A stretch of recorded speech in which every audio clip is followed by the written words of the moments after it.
Before I begin, I just wanted to arouse everyone here and to the fact that we're right now reading the book of Bereshis, the book of Genesis.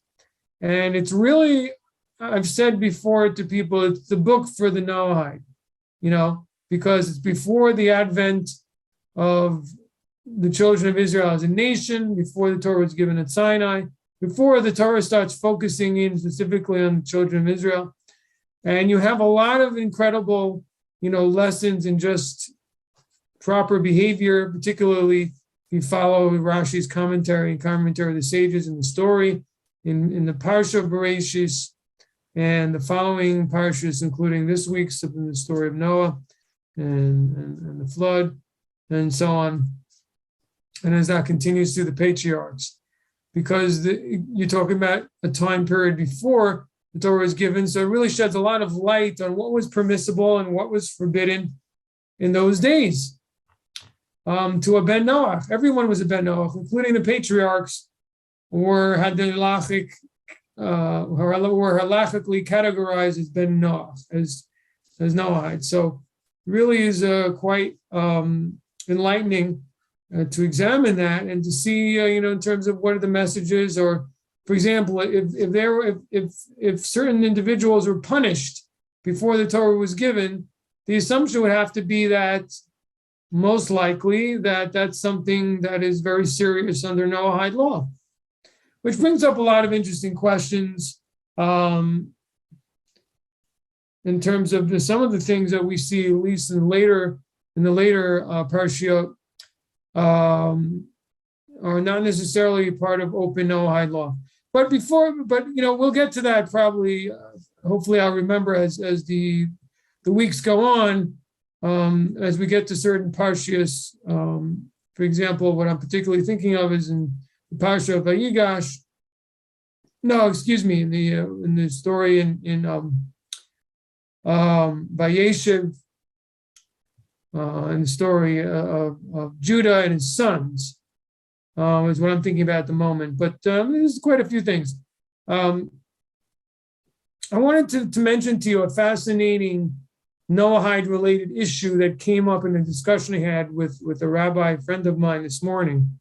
Thought it might be quite interesting. It comes from last week's parsha, the story of Adam, in which I'm sure you all know, in which Adam says, first of all, that he has no partner, right? He found that he did not have a partner.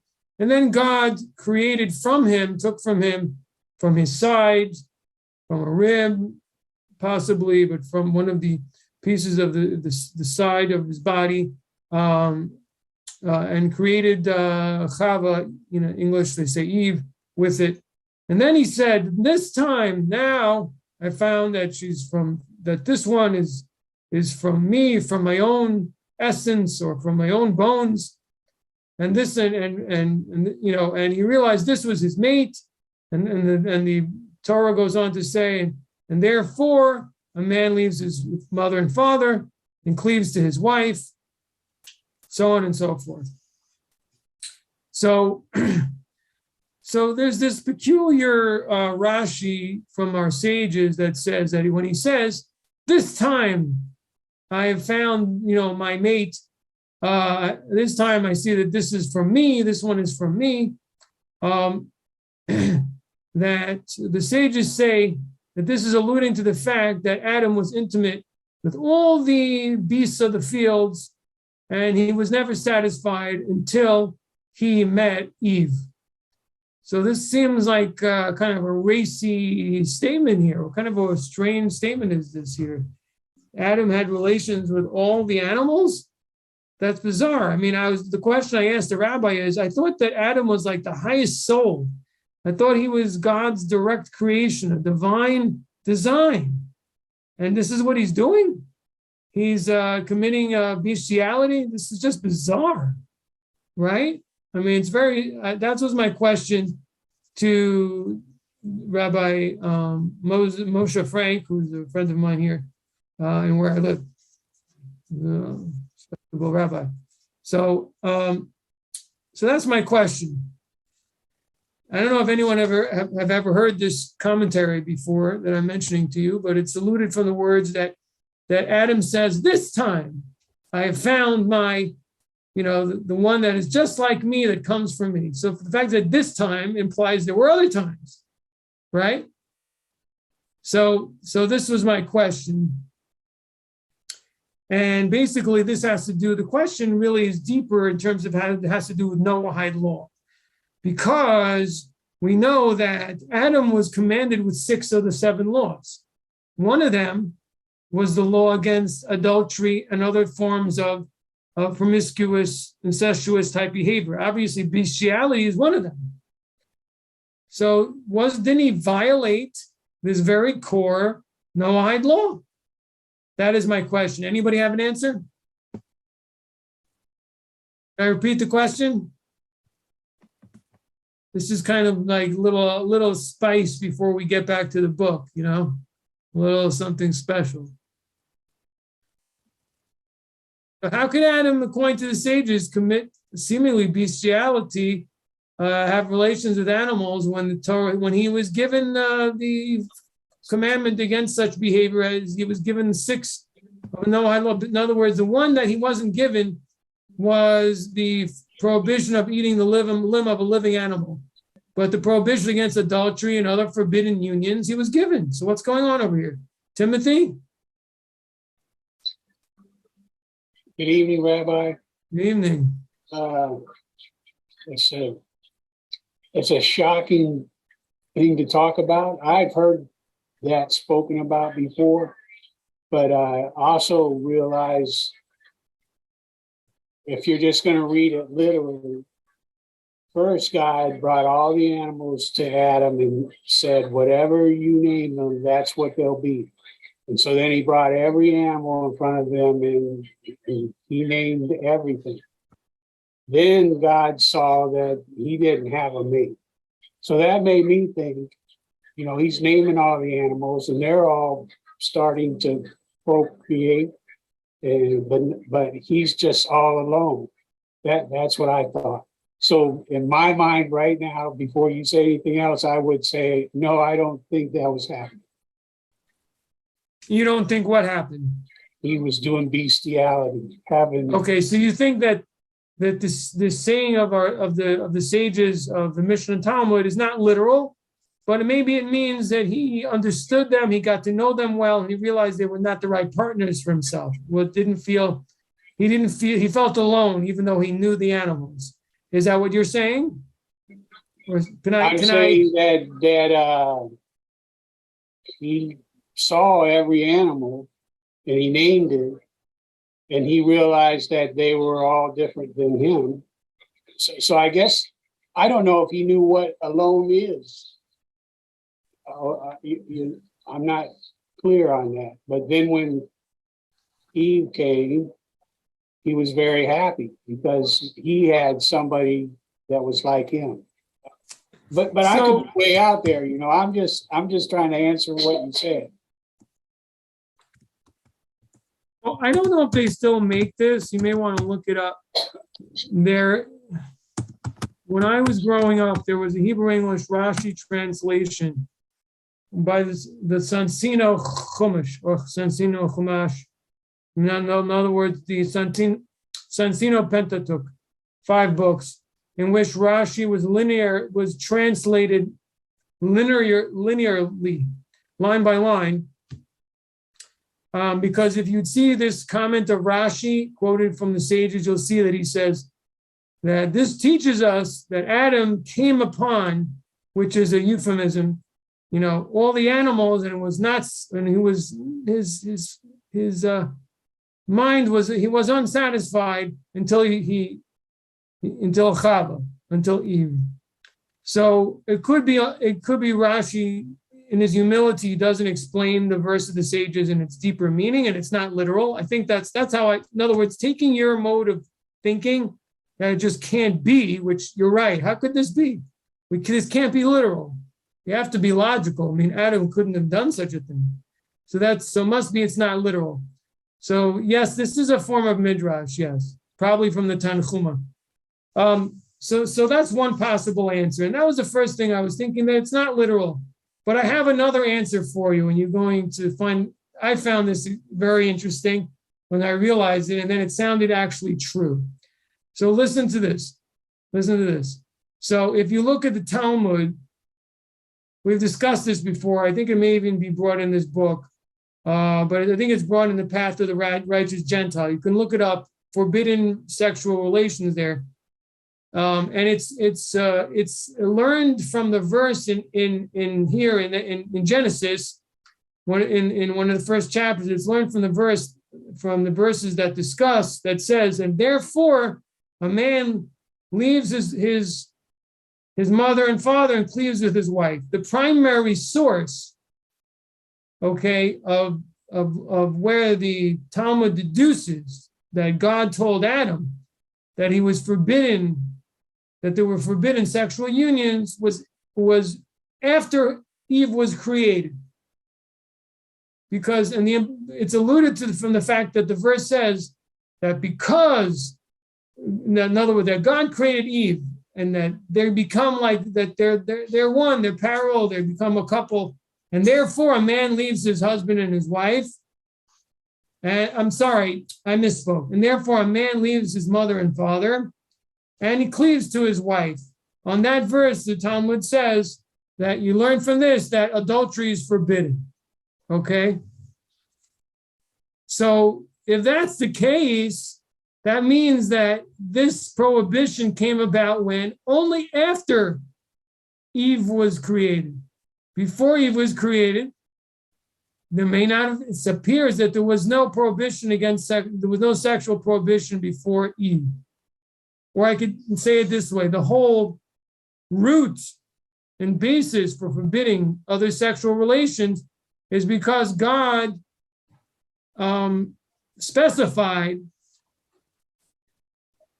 and designated Eve, meaning to say the woman, to be Adam's mate. But before that, it was an open question. So that's part number one. So the prohibition seems to have came after Eve was created, Chava. Another point. Adam saw all the animals, like you said. He saw all the animals were mating, right? Now, before Eve was created, God commanded, be fruitful and multiply, right? So Adam was trying to fulfill God's command. This is what I'm proposing. I'm proposing that before Adam had a mate, he attempted to mate with the animals because he'd been commanded to be fruitful and multiply. And the question was, who was his mate? He couldn't figure it out. He attempted to mate with because he had no mate, so he assumed he has no choice but to try other species or other animals. And you could even say he didn't really know what his species was. He wasn't self-aware, right, until after the eating of the tree of knowledge. So I don't know if he was even aware of how he differed from the animals. And that's a very complex question. What was the state exactly of his self-consciousness before and after the sin of the apple, not an apple, but of the tree of knowledge. But the point is that I want to argue that he had a positive command to procreate. And he wasn't given a mate, so he attempted to mate with the animals to create offspring. So after he was given a mate, he's forbidden to do such a thing. But maybe it's possible to argue that before he was given a mate and he was commanded by God to have offspring, he attempted to fulfill God's command and he was unsuccessful. Does this sound crazy to anyone? Does anyone understand what I'm saying? Yes, that sounds crazy. Because Because I'm looking at the timeline and, well, first of all, Hashem God said, it's not good that man be alone. I'll make him a helper corresponding to him. Then Hashem formed all the beasts and he brought them all there and he showed them all them and he didn't find one, Adam didn't find one that was like him. I guess that might be where you come up with a theory like what you're saying. Hmm. But then he made what I just didn't find here doing a real quick scan. Where did he say go and multiply? No, it's in the previous that chapter. In the previous chapter, when man is created, in the previous chapter, there's two stories being told. There's the previous where man's created from the earth and so on. On the Right. sixth day, God says, "Be fruitful and multiply." Right. So it almost appears as if it was said first. I mean, you can argue that's not the case. It's not proven 100%. I can see how you could develop a theory if you wanted to do it that way and chronologically. But that's just like against everything we know, which is good and righteous. And it just doesn't seem to fit in with how Hashem makes natures and laws and biology and science and chemistry and everything. And then even in nature itself, it doesn't work that way naturally. So I don't know. I mean, I guess you could formulate that, but people's formulated a lot of things. It just seems contrary to everything that we know what's good and right. Well, maybe it seems contrary to everything you believe is good and right based on what you know right now. Well, what I've learned from the Torah, yes. Okay. Well, I understand what you're saying, Rabbi. It makes sense. You may not be following, Timothy, exactly my line of reasoning. I think there's a very important lesson exactly tied into what Timothy is saying. And David, thank you. By the way, David, do you want to say something more about that to back me up? No, it just makes sense. I mean, there was a lot of things that were not established back then. I mean, it's like now, we understand now because God has laid laws of nature and so on and so forth. But that was after the fact. Right. That's like us trying to impose our laws in a different country. You understand what I'm saying? It's like we say, oh, well, that person was unlawfully detained in that country. But according to the laws of that country, what that person did was illegal. But according to our laws, it was legal. So there's we can't apply what we know now and apply it to back then. It's just like before God allowed you to marry, sisters. You can marry a sister, and then obviously your cousin, and then Hashem made certain restrictions at a certain point, and after that, as time progressed, there were certain more restrictions. But back then, it's just like the issue with Rebecca. Was it Rebecca? I think I'm confused. When they stated that she was 3 years old. Okay. Yes. If you think of it nowadays, you're like, wow, pedophilia, right away. Right. But the laws they were different back then. People were very different back then. Well, yeah, that's what I'm saying. That's why different. we can apply ideals, today's ideals to situations and cultures back then, because things were different back then. Nowadays, we see things differently. We see the world differently. So obviously, we're going to judge based on, like you said, on what we know now. But back then, things were different. Things that we deem unlawful and immoral, back then they were not.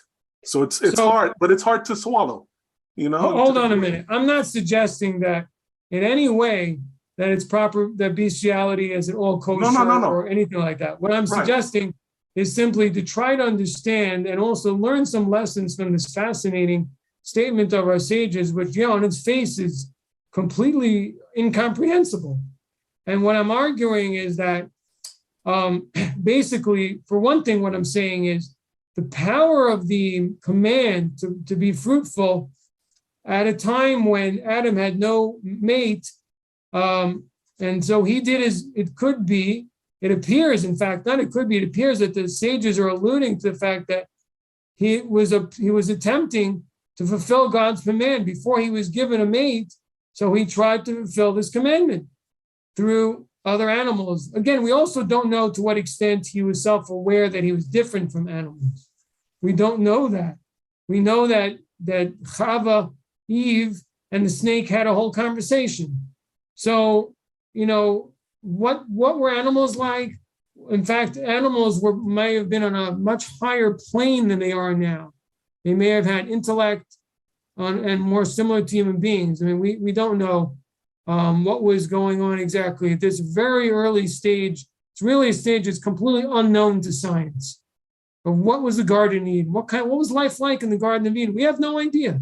It's hidden. We don't know what it was like there. But in any event, my point is simply in terms of lessons, in terms of why am I bringing this up? First of all, obviously, because it's fascinating and surprising, but also to show you 2 points, halachically, from a Noahide perspective. One is that the power of the mitzvah of having offspring, which again, there are questions of whether it relates to a Noahide personally or it's on the whole community, but the importance of having children and procreating, that Adam kept searching to fulfill this, even though it seems so odd, but he was determined to fulfill his command. So that's number one. Number two, to bring out the point that the prohibitions upon man, it appears from this, or at least it could be said from this statement, there's one statement of the sages based on my explanation of it, or I should take it a bit further, from the fact that the sages of the Talmud say that we learn adultery from the verse, and therefore a man leaves his mother and father and cleaves with his wife, that it's the cleaving with the wife that creates the whole structure of human sexuality. And in fact, I could say that is true, that without a wife, that the man is completely wild and his sexuality is wild, and he's no place to satisfy it as naturally made by God. And the only time, as the sages say, he was satisfied as once Eve was created. So in other words, so we can't forbid somebody from doing something, and there's no, well, I don't know if I can finish that thought, but the point is that all the prohibitions stem from what he should be doing. Man needs to be married, have a wife. Therefore, from that seems like everything else. Everything stems from that positive, almost as saying, they're almost like, I can't say this for sure, but seems to be alluding and hinting to the fact that because we learn it from this verse, that all the prohibitions are related to the fact that man has to be with his wife. Therefore, he's forbidden for everything else. Okay? Because, as I said before, that otherwise, God wants all his creatures to procreate. So if a man didn't have a wife, there would be other things that seem bizarre might be permitted. Anyway, the point is simply that the objective, or I should say, is it all comes from the wife. Yeah, it's all the wife's fault. That's the bottom line. It's because of the wife, a man is forbidden, and actually you could say it in a positive sense. A man's sexuality is sanctified because he has a wife. You got to understand it in a different way, and maybe this will explain it also to you, Timothy. You'll understand it better this way. You have to understand the source of prohibitions also. Now we know that in the temple, on the temple grounds, a lot more things are forbidden than outside the temple grounds, and we're a lot more strict in terms of behavior. And the behavior in the land of Israel, in terms of what commandments have to be kept there by the children of Israel, is much stricter than outside the land of Israel. And the people of Israel, what they have to keep is a lot stricter than what the children of Noah have to keep, the nations have to keep. Why is that?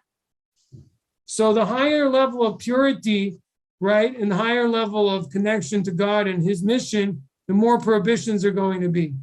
So in other words, when man's sexuality became sanctified by having a mate, by having a wife, and therefore bringing out more human souls into the world, so all these things became forbidden. In other words, there's a connection between the fact that, I'll say it simply, I think I said this before, I repeat it. Sexuality, with the creation of Eve, sexuality became sanctified. Maybe before that wasn't. I mean, we're hitting on something really big, really incredible. I should get 1 million hits on this. I should get 1 million views on it. I don't think it's going to happen, sadly, but maybe in a different world. Okay, anyway,